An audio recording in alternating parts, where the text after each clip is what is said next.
has been watched by more than 50 million people worldwide. You may well be among them. And now the man at the centre of the hit documentary, The Tinder Swindler, has given his first interview since the film dropped on Netflix. Yes, Shimon Hayat, who goes by the alias Simon Leviev, says he's not a scammer or a fraud and is, in fact, the biggest gentleman in the world. We're going to speak to two women who say they fell victim to him by handing over thousands and thousands of pounds. First, Carolina Haranskar has the story. Well, those two women join us now, Cecilie Fjellhoy and Pernilla Sijoholm. It's good to see you both. Well, the stories that you tell and what you went through are absolutely remarkable and shocking and frightening. Cecilie, when you see the guy who you thought was the man of your dreams and to whom you handed hundreds of thousands of pounds, when you see him say, "I'm the perfect gentleman and it's all lies," what's your response?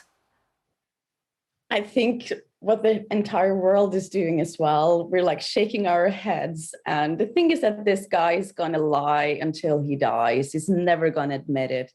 And that's just how he's been living his life since his childhood, actually. So it doesn't surprise me at all. One of the things that has happened in the wake of the documentary is that an enormous number of people has said, well, if he was my boyfriend, I never would have lent him the money. How on earth would you ever have believed that he needed hundreds of thousands of pounds if he was the son of a billionaire, which, as we now know, he wasn't. But what was it about him, about the stories that he spun to you, that made you trust him enough to give him so much money? Of course, it was the entire reality and the team that he had around him. Wasn't just an online presence, but he was actually in danger or was perceiving to be in actual danger. It was never about the money either. I think it has come out completely the wrong way. It was about his security. So the issue was one, his security and keeping him safe and not about the money. And it's a very clever way of actually defrauding people. Well, that's interesting you say that because, of course, firstly, he portrayed himself, didn't he, as super rich. So you presumably presumed that at some point you would get the money back because he had resources. But as you say, what was this sort of persona that he told you that meant that you believed he was at risk, in danger, and was being pursued by enemies?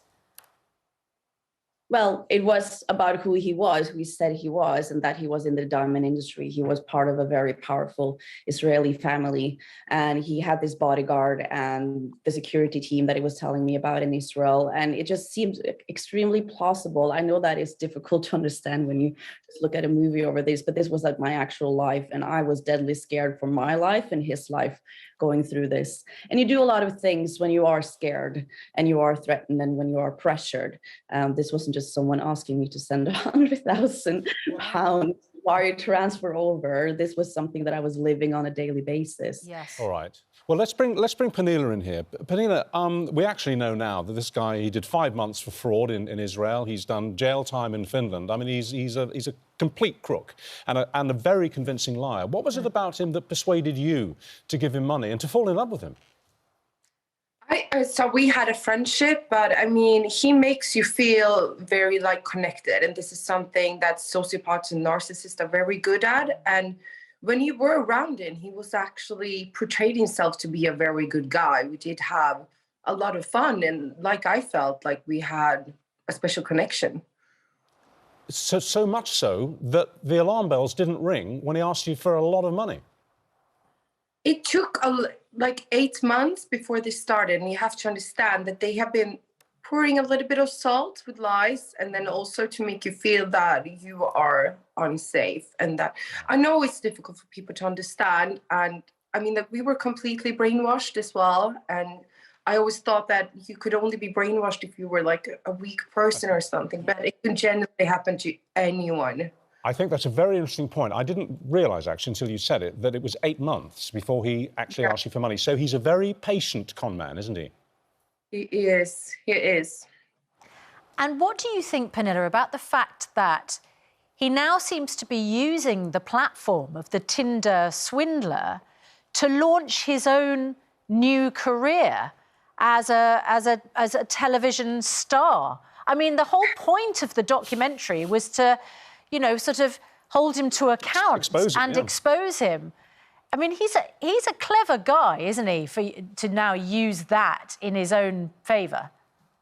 Well, he is, but then what is true and what is not, we don't really know. I mean, like, just because Simon says something, we do know that doesn't have to be true. So time will tell what is actually true, to be honest. Cecilie, we can sort of laugh about it and joke about it in a way, because, of course, the use of the word Tinder, the fact that you met on a dating app, and, you know, the way that he's acting now, all seem to be, you know, a little light-hearted. But, Cecilie, you handed over almost £250,000 to this guy. That is going to have a devastating impact on your life.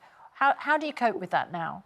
Of course, but it's so much more than money. People don't even understand. It's emotional and physical manipulation that they're doing on you. This is horrible. He's destroyed so many lives, so many companies as well. It's not just women. It's a very serious matter. He comes with death threats to family, friends, and children.